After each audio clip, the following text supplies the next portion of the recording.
Salmos 145, versos 17. Leiamos. Justo é o Senhor em todos os seus caminhos, benigno em todas as suas obras. Feche seus olhos, irmão. Vamos a Deus mais uma vez, em oração. Pai amado, bendito seja o Senhor dos exércitos, porque santo, santo, santo é o Senhor. E conhecê-lo, Senhor, tem nos feito cairmos aos seus pés e amá-lo mais, temê-lo mais e desejá-lo mais. Todavia, Senhor, nós só podemos conhecer o que o Senhor quer que conheçamos. Nós só podemos entender aquilo que o Espírito Santo iluminar a nossa mente, corrompida pelo pecado. E, Senhor, se o Teu Espírito não agir nos nossos corações, nós jamais vamos, de fato, crer e viver toda a palavra de Deus. Nós precisamos, sim, Senhor, e reconhecemos isso, de uma ação do Espírito Santo. Porque a única forma de vencermos a indiferença, a frieza, o descontentamento, o desânimo, o desinteresse, é se houver uma ação do Espírito Santo. Quero suplicar, Senhor, que o Senhor nessa noite tome esse lugar, tome esses corações, tome a nossa vida, nos leve, Senhor, nossa mente, nosso coração cativos à palavra de Deus, Deus, nos leva realmente à cruz, a compreendermos, Senhor, de fato, o plano da redenção, o plano da salvação e a justiça de Deus, tão ignorada pelos homens. Oramos em nome de Jesus. Amém. Podem sentar.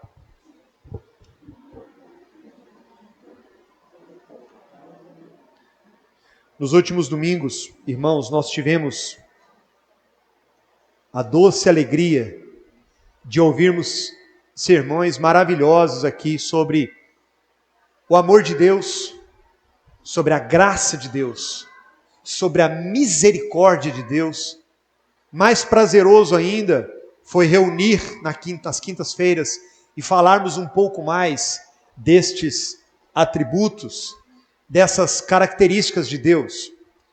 E hoje eu quero falar de uma que não é tão aceitável, tão querida e tão desejável da maioria das pessoas e até mesmo dos crentes, sobre a justiça e a ira de Deus.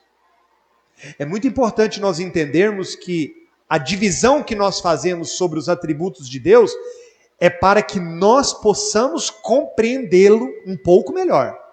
Mas os atributos de Deus não se pode dividir. Deus é a mesma coisa, todos os seus atributos ao mesmo tempo. Então Ele é santo e justo, amoroso, misericordioso, bom, benigno, às vezes até severo, eterno, justo, reto, ao mesmo tempo. Ele é uma pessoa indizível. E isso é muito importante porque qual o objetivo que nós estamos estudando isso? Para que estamos estudando isso? Justamente para que conheçamos ao Senhor e possamos nos relacionar com Ele de uma forma escriturística, bíblica, e esse relacionamento possa se estreitar, possa ser mais próximo, possa ser mais íntimo, possa ser também mais proveitoso. Então, quando nós falamos que Deus é amor, quando nós falamos que Deus é bom, nosso coração se enche de alegria e de sorriso para falar. Mas quando nós temos que falar que Deus é justo e Ele se ira, aí muitas vezes nós não queremos falar sobre isso. Esse assunto não é muito, ele não é popular, ele não enche igreja, ele não atrai a atenção das pessoas. Pode abaixar um pouquinho. Ele não atrai a atenção das pessoas, ele é um assunto que, se os homens pudessem ignorá-lo, pudessem nem saber nada sobre, a maioria preferiria. Mas eu queria mostrar para vocês, irmãos, à luz da Bíblia, que talvez o atributo da justiça de Deus seja o mais claro na Bíblia. Talvez seja o que tenha mais evidências claras na Bíblia. Eu quero aqui elencar algumas bem rapidamente com vocês. A começar por Adão e Eva. Pecaram e Deus os expulsou do paraíso. Justiça de Deus, juízo de Deus. Deus não fez vista grossa. Caim e Abel, Caim matou o irmão. Deus colocou uma marca na testa dele, o amaldiçoou. Justiça de Deus. Nós vemos um pouco adiante, os homens se corromperam de tal maneira que foi necessário Deus despejar a sua ira sobre a humanidade através de um dilúvio. Salvou só Noé e a família. Mais na frente nós vamos vendo na leitura bíblica que Sodoma e Gomorra, o pecado foi tão intenso que chegou às narinas de Deus. E Deus falou com Abraão, não fará justiça o Senhor de toda a terra? E Sodoma e Gomorra, irmãos, foi destruída com fogo do céu. Pouco mais na frente, nós vemos que sobre os egípcios, sobre o Egito, Deus despejou 10 pragas da sua ira, porque eles mantinham lá o povo de Deus escravo por 400 anos. Pouco mais para frente, o mesmo povo de Israel, que fora liberto, se dobrou diante de um bezerro de ouro, e Deus disse a Moisés, eu vou destruir todos. E Moisés disse, Senhor, eu intercedo por eles, tenha misericórdia deles, senão risca meu nome. Então o Senhor perdoa o povo por causa de Moisés e dá a eles uma oportunidade. Houve uma matança naquele dia. Foi dada uma oportunidade, mas muitos não quiseram se arrepender. Houve uma matança generalizada naquela multidão de pessoas. Corá, Datã e Abirão se levantaram, se insurgiram contra Moisés. A palavra de Deus fala que eles foram engolidos vivos pela terra. Nadab e Abiú foram oferecer sacrifício ao Senhor, fogo estranho, contrário à vontade de Deus, foram mortos no tabernáculo.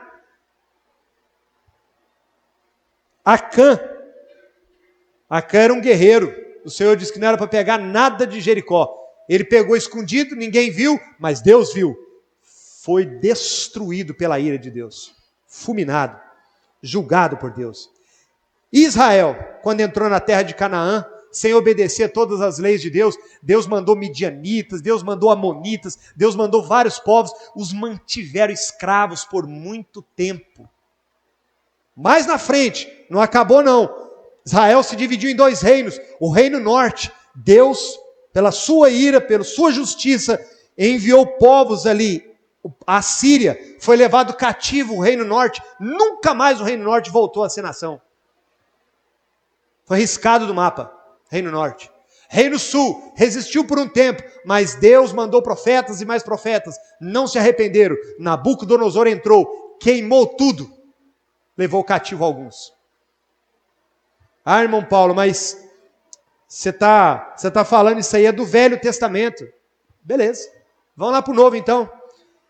Deus julga os judeus por terem rejeitado Cristo. Mateus 21, 43. Mais na frente, houve um grande juízo de Deus sobre Israel.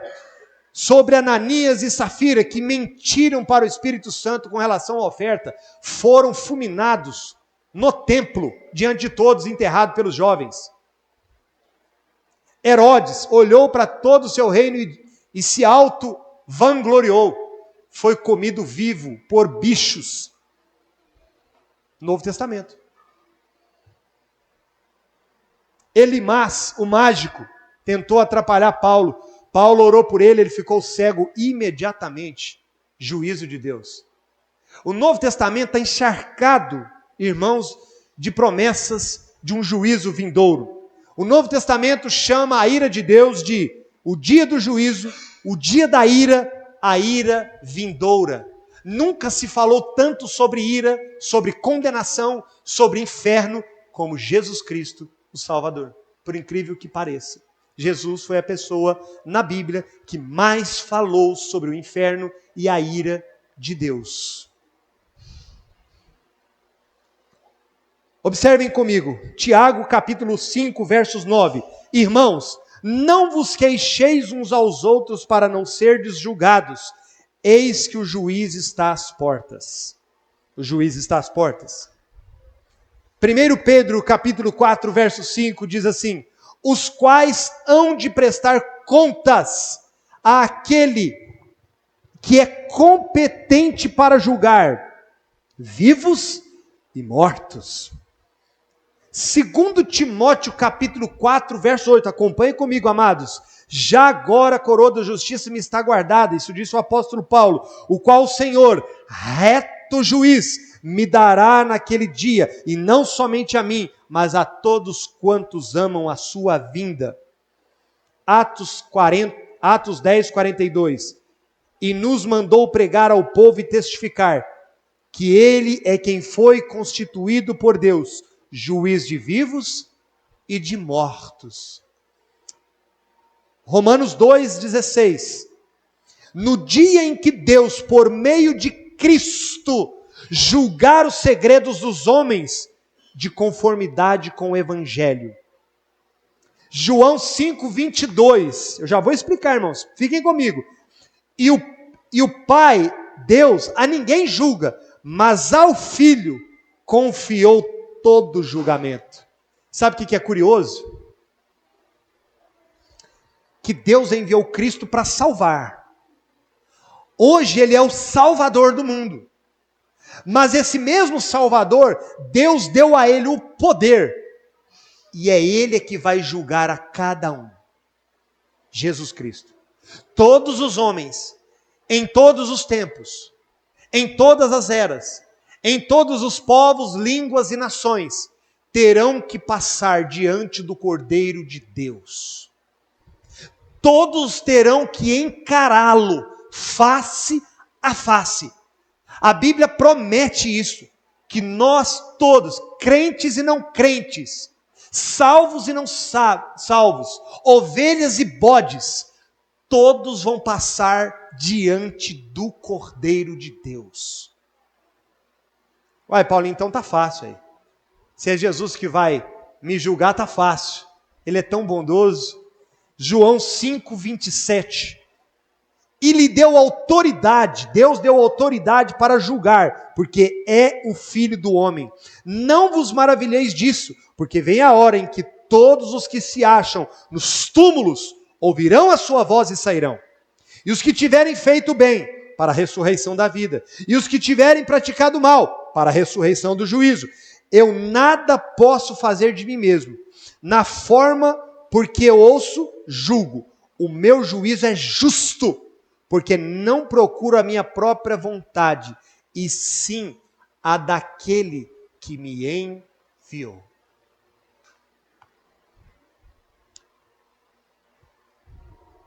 Irmãos,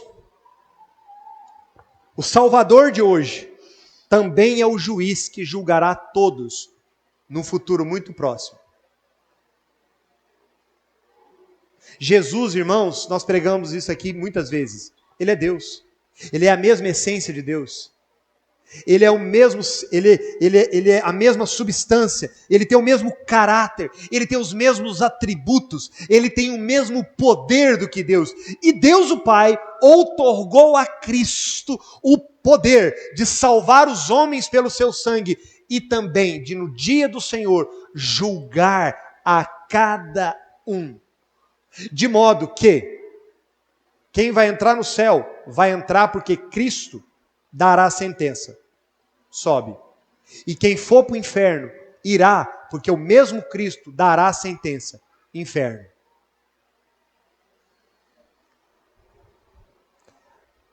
A ira de Deus, irmãos, ela é parte da perfeição de Deus. Se Deus não fosse um Deus irado e justo, ele não seria perfeito. Sabe por quê? Imagine só se Deus fosse só amor e bondade e fizesse vista grossa para toda maldade. Ele seria perfeito? Claro que não. Você acharia bom um juiz que absolve todos os assassinos? Todos os estupradores? Você gostaria, você acharia esse juiz um juiz justo? Que absolveria homens que matam crianças? Assassinos que roubam, que matam? Deus, irmãos, não poderia ser perfeito se ele não tivesse também esse atributo, se ele não fosse justo e se irasse contra o pecado. As pessoas têm uma ideia de um Deus como o Papai Noel. Não, Deus é bom, na hora lá ele vai me dar uns presentes, ele vai me dar uns tapinhas nas costas, ele vai me dar um abraço e vai falar, eu te amo muito. Será? Os atributos de Deus, como nós dissemos, são indivisíveis. Olha que curioso. Os puritanos, que foram um grupo de pessoas do século XVI, XVII, XVIII, eles estudavam tanto a Bíblia, eles estudavam muito a Bíblia. Mas, curiosamente, os puritanos, eles foram uma categoria de cristãos que mais temiam ao Senhor. Vocês acham que os puritanos chamavam o Senhor de você? Vocês acham que os puritanos cantariam um louvor, fique à vontade, a casa é tua? Vocês acham que os puritanos se vestiam de qualquer maneira? Pronunciavam qualquer palavra diante de Deus? Vocês acham que os puritanos, eles ficavam conversando dentro do templo, eles faltavam de culto, para eles faltar do culto era um pecado, que precisava ser confessado. Os puritanos, para cear com o Senhor, eles jejuavam, eles não trabalhavam no dia, eles guardavam domingo, porque para eles, Deus era um Deus santo. E aí, irmãos, eu queria que nós observássemos Deuteronômio, capítulo 32, versículo 39, que diz assim, vede agora, que eu somente, mais nenhum Deus além de mim, eu mato e faço viver, eu firo e eu saro, e não há quem possa livrar alguém da minha mão. Levanto a mão aos céus e afirmo com a minha vida eterna, por minha vida eterna, se eu afiar a minha espada reluzente e a minha mão exercitar o juízo, tomarei vingança contra os meus adversários e retribuirei aos que me odeiam. Esse é o Deus da Bíblia. Tem alguma coisa a ver com Papai Noel? Um senhorzinho gordinho, barrigudinho, sorridente? Eu mato, eu dou vida, eu firo, eu curo, e não há Deus além de mim. E Jesus disse, olha o que Jesus disse, irmãos, Mateus 10, 28, não temais os que matam o corpo e não podem matar a alma, temei antes aquele que pode fazer perecer no inferno tanto a alma como o corpo. Sabe o que Jesus está falando? Não precisa ficar com medo do bandido, do ladrão, do cara lá da boca de fumo, lá próximo lá do seu bairro. Não precisa ficar com medo disso não. Isso aí não é nada não. Se você é um salvo mesmo, se ele te matar, você vai para o céu. O problema é que muitas vezes nós não tememos aquele que pode lançar na nossa alma no inferno ou no céu. É ele que nós temos que temer. É a Ele que nós devemos reverência, é a Ele que nós devemos obediência, é a Ele que nós devemos louvor, é a Ele que devemos atenção, é a Ele que devemos ser santos.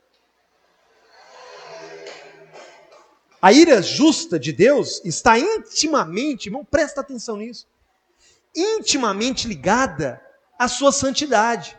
Imaginem só, Deus é um Deus 3 vezes santo. Pastor Wintz trouxe essa mensagem aqui, Deus é 3 vezes santo. Santo, santo, santo é o Senhor.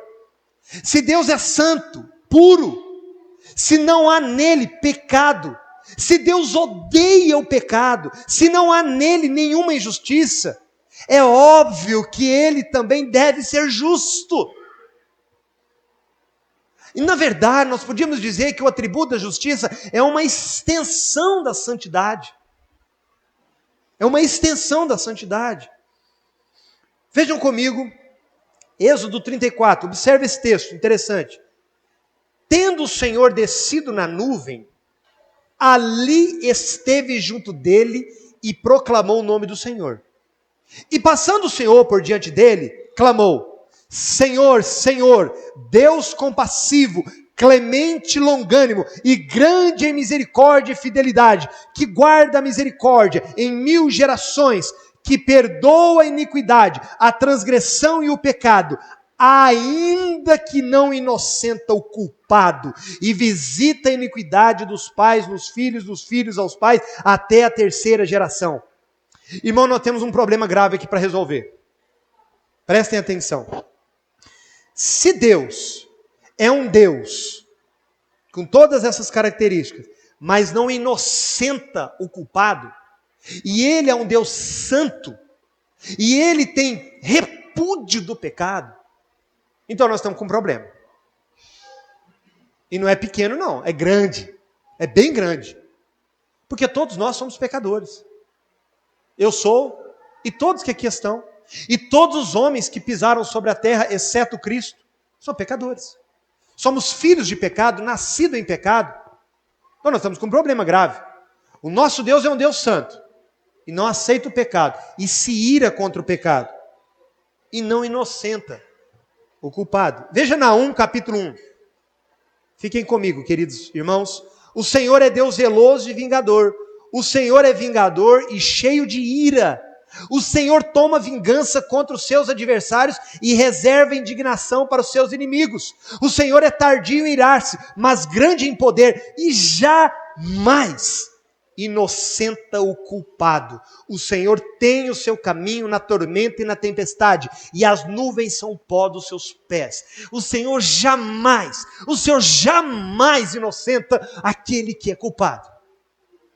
Eu quero, por favor, que levante a mão aqui aquele que não é culpado. Lembra quando a mulher foi pega em adultério e Jesus foi indagado? Senhor, essa mulher foi pega em adultério. E a lei ordena que o Senhor a mate, a condene.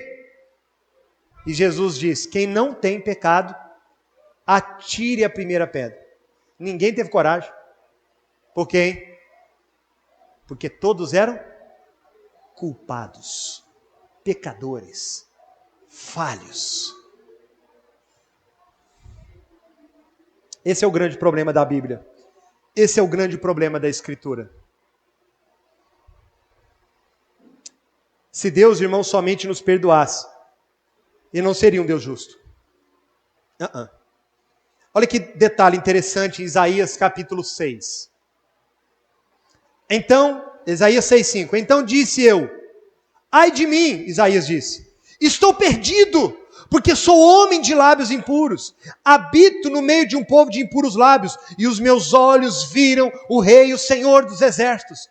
Quando Isaías, irmãos, teve a visão, Isaías capítulo 6, ele realmente sentiu nele, ele sentiu na própria pele, ele sentiu nele mesmo o pecado dele. Quando ele viu a glória de Deus, a santidade de Deus, os serafins voando e louvando a Deus, ele sentiu o peso do seu pecado. Quando ele fala, ai de mim, ele não está falando de qualquer jeito não, ele tá em prantos, ele está em lágrimas. Ai de mim que pereço. Sou um homem puro. Sou um homem puro.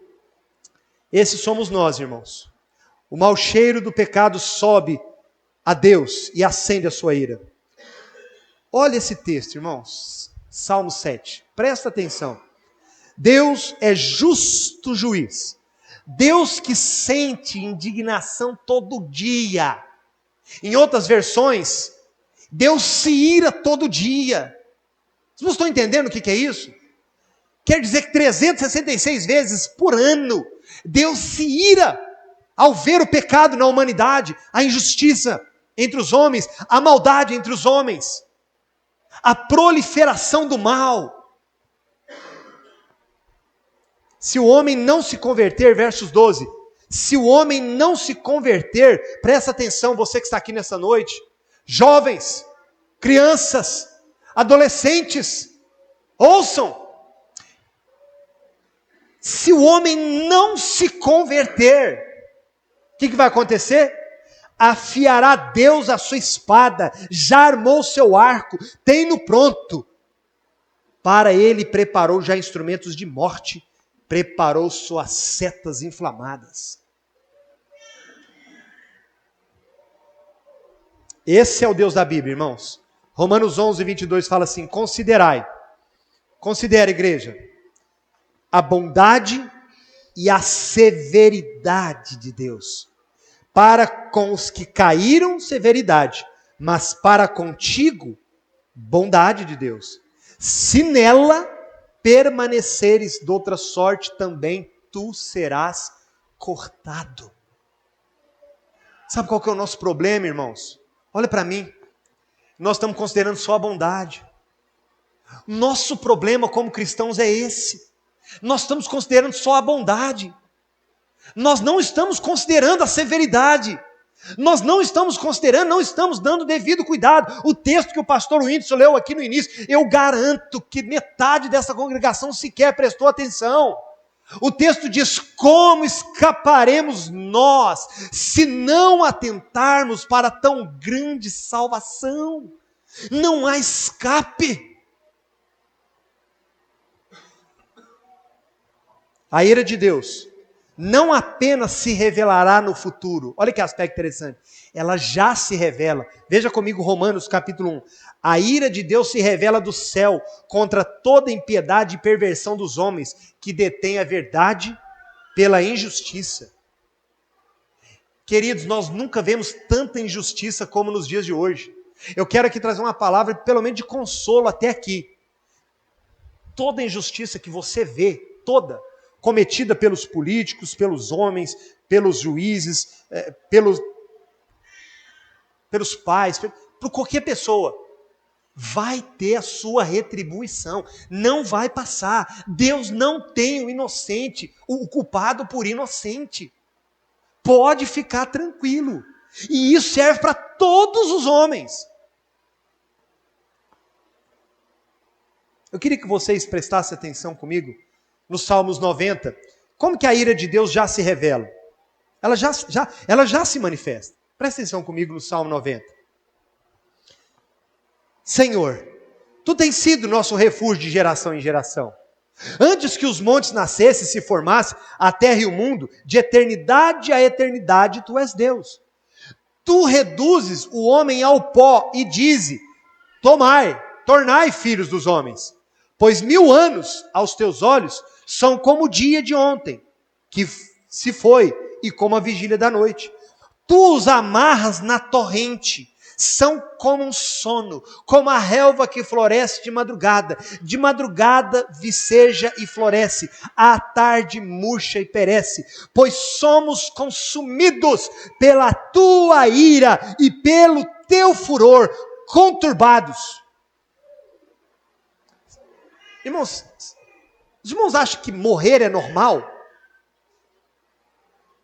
Os irmãos acham que morrer, parar de respirar, ser enterrado 7 palmos, é normal? Você pode ir em 100 enterros, você pode ir em 1000 enterros, você vai continuar se sentindo péssimo com a morte. Por quê? Porque Deus fez os homens para serem eternos com Ele, não para morrerem.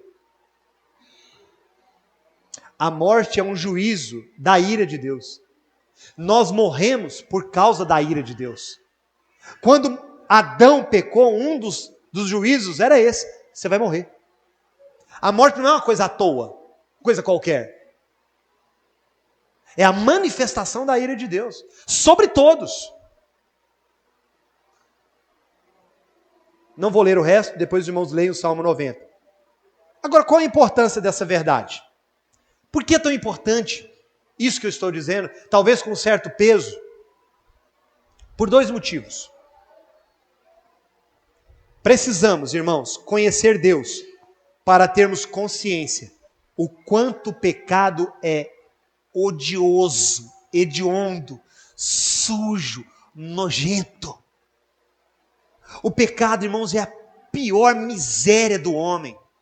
O pecado não é coisinha qualquer, não. E sabe o que muitas vezes a gente vê? As pessoas acostumando em pecar. Ah, isso não tem nada a ver, isso não tem problema. O que tem? O que tem? É o que a gente mais escuta. O que tem? O que tem? O que tem é que o seu Deus é um Deus santo. E Ele odeia o pecado. Ele odeia quando os homens fazem algo distinto do que ele criou. Eu quero trazer uma coisa que eu escutei essa semana, muito rapidamente, e eu achei muito interessante. Uma mulher cristã e do mundo da moda. E ela disse que ela aprendeu numa palestra que não tinha nada a ver com cristão, tinha nada a ver com coisa cristã. E ela ouviu do palestrante que estava apresentando os projetos de moda até 2030, não sei quanto, a pessoa ímpia dizer: no Éden, Deus vestiu os homens com pele de cordeiro e nós vamos desvesti-los. Ela falou assim: eu sou cristã e precisei participar de uma palestra para ouvir da boca de um ímpio que Deus viu o homem nu e matou um cordeiro para cobri-lo. Mas o diabo quer descobrir você. Quer tornar comum o que não é comum. Quer tornar algo que, como se não tivesse nada a ver, mas tem. Você é de Deus. Você é templo do Espírito Santo. Por que é tão importante estudar isso? Porque precisamos, irmãos, ter a consciência da gravidade do pecado, da asquerosidade, da repugnância do pecado. E segundo, para uma melhor compreensão do que realmente a cruz significa. E essa segunda parte é muito importante. Porque a cruz, irmãos, é a demonstração, presta atenção, essa frase vocês não podem esquecer. A cruz é a demonstração, a maior demonstração do ódio de Deus pelo pecado e a maior demonstração do amor de Deus pelos eleitos. Eu vou repetir. A cruz é a maior demonstração do ódio, da ira de Deus pelo pecado e ao mesmo tempo a maior demonstração de amor pelos seus. Por quê? Simples. A cruz é a expressão de um Deus irado, que por amor estabeleceu um meio de salvar os homens dele mesmo. Vocês não entenderam? A cruz, Jesus vir ao mundo, é um projeto de Deus, criado por Deus, para salvar os homens dele mesmo. Porque se Deus é santo e justo, Ele tem que punir o pecador. Ele tem que punir os homens. Ele tem que satisfazer a sua justiça. Ele não pode só perdoar. Ele seria injusto. Então o que ele faz? Ele envia o seu filho. E na cruz, irmãos, toda a ira, a fúria de Deus, que deveria ser despejada sobre os homens, é despejada sobre ele. Na cruz, irmão, não pensem que Jesus foi morto pelo soldado romano. Ele se entregou ao Pai. Ele clamou: Pai, por que me desamparaste? Justamente porque naquele momento, naquele instante, ele estava bebendo cada gota do cálice da ira de Deus. Um preço tinha que ser pago diante do próprio Deus. Então Deus se satisfaz em Cristo para nos salvar. Eu ouvi uma expressão que eu achei muito interessante. Se Deus nos perdoasse sem ter despejado a sua ira sobre Cristo, os demônios também poderiam reivindicar perdão. Mas o senhor está perdoando à toa, assim? Você vai lá e perdoa ele do adultério dele, dos pensamentos pecaminosos, da mentira, do engano, da maledicência, da pornografia, da iniquidade, da traição. Você simplesmente perdoa? Ué, então você pode me perdoar também. O diabo podia fazer essa argumentação. Mas Jesus veio como homem, sem deixar de ser Deus. E como homem, ele pagou na carne o pecado do homem. Sozinho, ele carregou as nossas transgressões. Por que Isaías não morreu quando ele viu a glória de Deus e ele sentiu o peso? Porque se vocês forem no texto, Isaías 6, vocês vão ver que do altar, Deus tomou uma tenaz e tocou nele. O altar, irmãos, é o lugar do sacrifício. Cristo é o único que pode nos livrar da ira de Deus. Vejam comigo Isaías 53. Versículo 10. Todavia, olha esse texto, irmãos. Todavia, ao Senhor, a Deus, agradou moê-lo, fazendo-o enfermar, quando der ele a sua alma como oferta pelo pecado, verá a sua posteridade e prolongará os seus dias, e a vontade do Senhor prosperará nas suas mãos. Versículos 4 e 5 de Isaías 53, certamente ele, Jesus, tomou sobre si as nossas enfermidades, e as nossas dores levou sobre si, e nós o reputamos por aflito, ferido de Deus e oprimido, mas ele foi traspassado pelas nossas transgressões, e moído pelas nossas iniquidades. O castigo que nos traz a paz estava sobre ele, e pelas suas pisaduras nós fomos sarados. Deus moeu Cristo.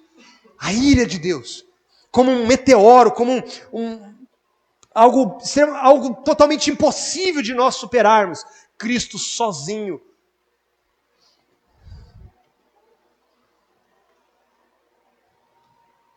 Irmãos, eu estou terminando a mensagem, faltam alguns pontos. Mas ao preparar esse tema, eu fiquei pensando. Deus nos salvou dele mesmo. Deus nos enviou Cristo para despejar nele algo que deveria ser sobre nós. Então por que nós temos tanta dificuldade em servi-lo? Por que a gente tem que ficar motivando as pessoas para vir no culto? Para que a gente tem que falar, irmão, vamos orar? Vamos ler a Bíblia? Vamos ser santo, irmão? Vamos evangelizar? Por quê? Será que não é suficiente? Será que ele tinha que fazer algo mais? Será que ele tinha que aparecer pessoalmente para você acordar, meu filho? Que mais que ele tem que fazer?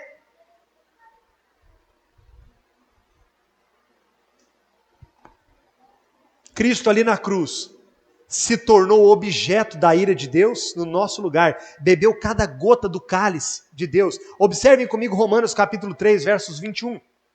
Mas agora, sem lei, se manifestou a justiça de Deus, testemunhada pela lei e pelos profetas, justiça de Deus mediante a fé em Jesus Cristo, para todos e sobre todos os que creem, porque não há distinção, pois todos pecaram e carecem da glória de Deus, sendo justificados gratuitamente por sua graça, mediante a redenção que há em Cristo Jesus, a quem Deus propôs no seu sangue, como propiciação mediante a fé, para manifestar a sua justiça, por ter Deus na sua tolerância, deixado impune os pecados anteriormente cometidos, tendo em vista a manifestação da sua justiça no tempo presente, para Ele mesmo ser justo e justificador daquele que tem fé em Jesus. Sabe o que a Bíblia está dizendo? Que Ele não podia só nos perdoar. Embora Ele é Deus e Ele é perdoador. Mas havia uma dívida muito grande. E se Ele só perdoasse, Ele seria injusto. Então Ele despeja, Ele transfere a sua ira para Cristo Jesus. No nosso lugar. De modo, irmãos, que a justiça de Deus será satisfeita em você. Ou em Jesus, pelo que Ele já fez, ou no inferno. Essa é uma dura realidade bíblica.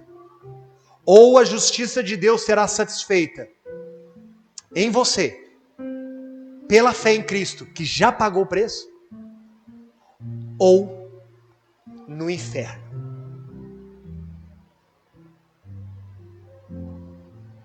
Deus é justo. justificador daqueles que têm fé. Por isso Paulo pôde dizer: nenhuma condenação há para os que estão em Cristo Jesus. Você foi salvo? Você creu em Cristo? Você reconheceu o seu pecado naquela cruz sangrenta? Você entendeu que tudo que aconteceu ali deveria ser com você e não com ele? Então, meu querido, está pago. Não há mais condenação. Quando olhamos para a cruz, temos uma percepção correta do quanto Deus odeia o pecado e também o quanto Deus ama os seus filhos. Está consumado. Cristo quis dizer: Pai, eu paguei cada centavo, cada gota do cálice da tua ira. E por fim, irmãos, eu quero concluir esta mensagem. Uma vez que Deus fez tudo isso por nós, Cristo nos salvou da ira vindoura, como devemos servi-lo? Essa é a questão. Então nós vimos aqui, irmãos, rapidamente, a ira de Deus precisa ser satisfeita, por isso Deus enviou Cristo. Em Cristo a ira de Deus foi despejada no lugar dos salvos, para que todo aquele que nele crê não pereça. Mas agora, salvos, agora em Cristo, agora crentes, como algum prefere dizer, podemos servir de qualquer maneira. Cristo já pagou o preço, Cristo já fez o que tinha que fazer. Posso viver de qualquer maneira? Eu quero trazer apenas 2 textos para responder essa pergunta. Salmos 2, versos 11 e 12 diz assim: servi ao Senhor com temor e alegria, e alegrai-vos nele com tremor. Eu vou ler de novo. Servi ao Senhor com temor e alegrai-vos nele com tremor. Beijai o filho, para que não se irrite, não pereçais no caminho, porque dentro em pouco se lhe inflamará a ira. Bem-aventurados todos os que nele se refugiam. Você quer ser livre do inferno? Você quer ser livre da condenação? Beije o filho, se refugie no filho, creia no filho, ame o filho, se renda ao filho, louve ao filho, sirva ao filho. De qualquer maneira? Não, com alegria, com temor e com tremor. E por último, Paulo, mas isso aí está no Velho Testamento. Tá bom. Você quer uma prova do Novo? Hebreus 12, 25. Tende cuidado, não recuseis ao que fala, pois se não escaparam aqueles que recusaram ouvir quem divinamente os advertia sobre a terra, muito menos nós, os que nos desviamos daqueles que dos céus nos adverte. Quanto mais nós que nos desviamos daquele que do céu nos adverte. Aquele cuja voz abalou então a terra. Agora, porém, ele promete dizendo: ainda uma vez por todas, farei abalar não só a terra, mas também o céu. Ora, esta palavra, ainda uma vez por todas, significa a remoção de todas as coisas abaladas, como tinham sido feitas. O que abalou todas as coisas? O pecado. Para que as coisas que não são abaladas, as coisas eternas, permaneçam. Por isso, recebendo nós um reino inabalável, presta atenção, igreja, recebendo nós um reino inabalável, retenhamos a graça pela qual sirvamos a Deus de modo agradável, com reverência e santo temor. Por quê? Porque o nosso Deus é fogo consumidor. Os irmãos entenderam? Os irmãos entenderam? Olhe para mim então. Irmão, eu sei que todos vocês que estão aqui me ouvindo estão passando por muitas lutas. Tem tanta coisa acontecendo na sua vida, irmãos, para tentar te desanimar, e está conseguindo. Tem tanta coisa acontecendo na sua vida para te pôr em dúvida, para te deixar ansioso, preocupado, aflito. Tem tanta coisa acontecendo no Brasil que está deixando você com medo. Tem tanta coisa acontecendo em Araxá, na sua empresa, na sua casa, com seus filhos, que está deixando você sem sono. Mas eu quero dizer para você, irmão, eu quero te chamar de irmão, sirva a Deus com alegria, porque o preço já foi pago, porque Jesus já pagou cada gota do seu sangue, já derramou a sua vida, Ele salvou você, Ele chamou você, a ira de Deus não será mais despejada sobre você, você é salvo pela graça, nenhuma condenação há, nada poderá separar você do amor que há em Cristo Jesus, nosso Senhor, e quando a trombeta soar, você ouvirá: vinde, benditos de meu Pai, possuir por herança o reino que você está preparado, algo permanente, algo eterno, algo inabalável. Então, meu irmão, sirva a Deus com alegria, não sirva com esse desânimo não sirva para baixo assim não, levanta essa cabeça, meu irmão, levanta, você é mais que vencedor em Cristo, anima-te, e sirva ao Senhor, com alegria, com reverência, com santo temor, por quê? Porque Deus é um fogo consumidor. Irmãos, medite nessa palavra. Eu quero dizer para você, você não se converteu ainda?